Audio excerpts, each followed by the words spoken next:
set up. So now you have to accept the terms and condition, right? You can read it and accept it. Once you accept it, now you have to start creating your account. Okay, so you start with your first name. So I say Chinonso.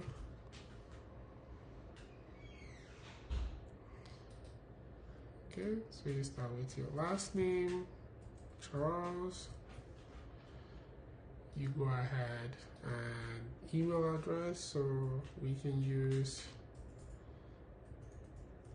skillsyncpro@gmail.com. We used that before. If you remember, preferred language, you will choose English. If you're French, please feel free to choose French. Oh my goodness, you see, this is a long process. Just letting you know, one security question. So what is this? Testing.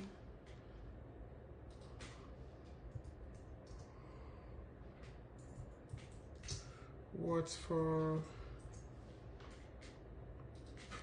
teaching?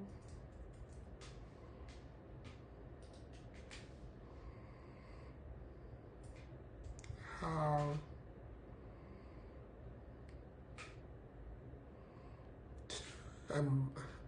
I don't know what else to say. How is this possible?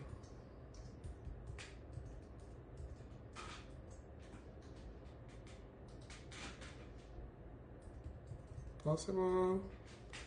Don't mind me, I'm just creating, but please create something important. You know, you can say, what is my first name?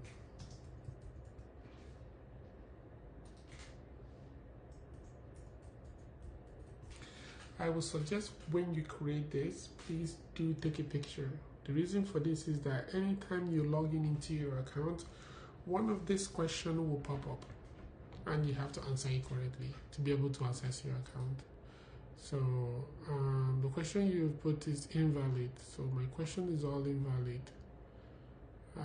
The question you put input is invalid. Your question must contain at least 10 characters.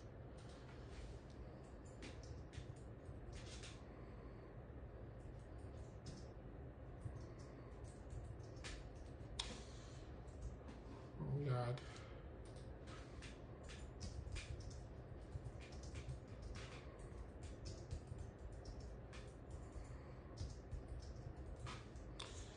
Sorry, don't mind all this.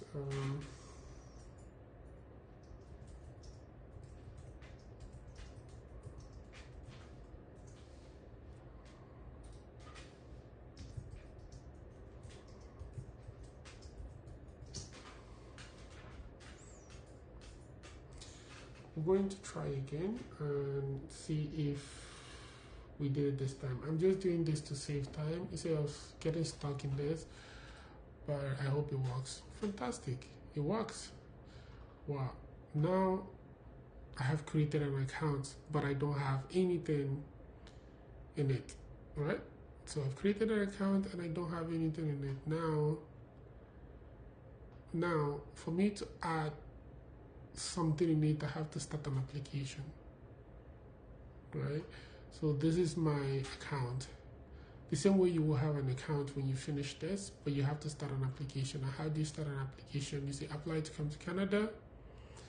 Look at what they ask you. Please enter your personal reference code to begin your application. Do you remember the personal code that you did? Instead of going to now determine your eligibility, go through the process, you've already done that already, and you can just go in and pick up that code and be able to put it in. So I'm going to search for that code and I will add it. So let's first start with the visitor visa. So I will start with that. So I'll go VY7, okay, 86085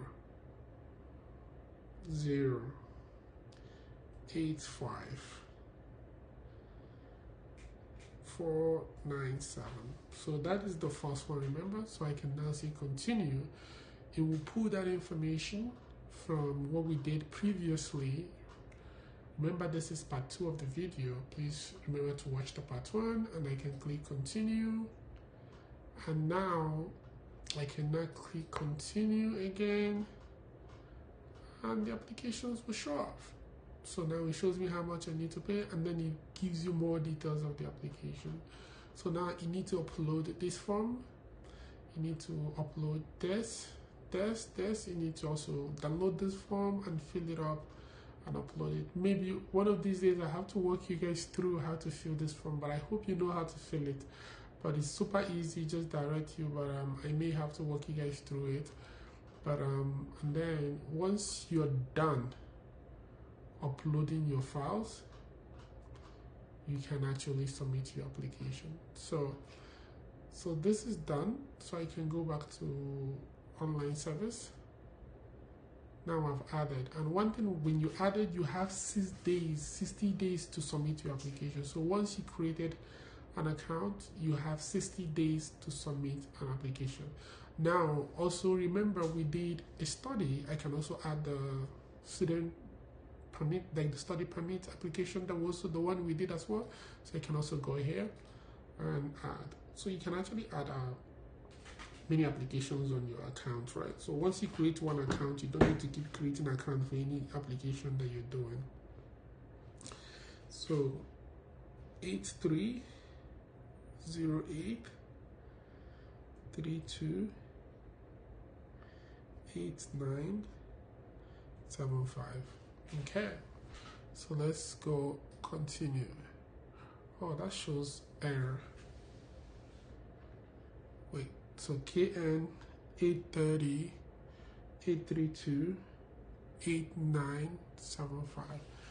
Provide necessary information below to continue. Error. You already have in progress application. You already have an in progress application. Okay, so it's not allowing me to do this because I already have in progress application. So, but this is pretty much the same thing, right? The only thing you will see differently, so I'll cancel this. The only thing you will see differently, so it will show online application as well. The only thing you will see differently is that when you do this for your own work permit,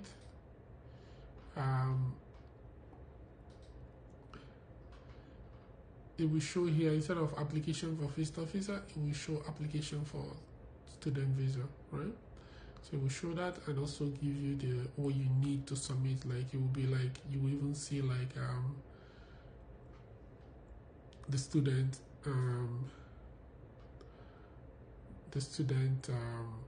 like the admission letter. But let's do it. Okay, so let's go back and do it. So what I will do is I'll just delete this one since I've already showed you. So let's delete this. Yes, continue. So I've deleted it. Now let's add the student one. I know this video is long. I tried to make it short, but you know, in this case it's very difficult to make this kind of video short because you need to give you all those details, right? 8328 975. Okay, so this is for the study permit. So we go continue. So see the application for study outside of Canada, made outside of Canada, letter of acceptance from the school, passport, proof of financial fund, and your digital passport. Then you need to fill this form as well. Application for temporary resident visa made outside Canada, family information, right? So your application fee here is $150, and the biometric is $85. This is the only thing you pay to submit your application. So you're not paying agent any millions of naira. You're just paying only this to submit your application. And once you do this application yourself, you just need to make sure that you provide a good letter of explanation, provide a good proof of fund, and everything else, and you're good to go. So this is the end of this video, but if you do have any questions, I will always be on the comment section to help you guys out. Okay? Thank you.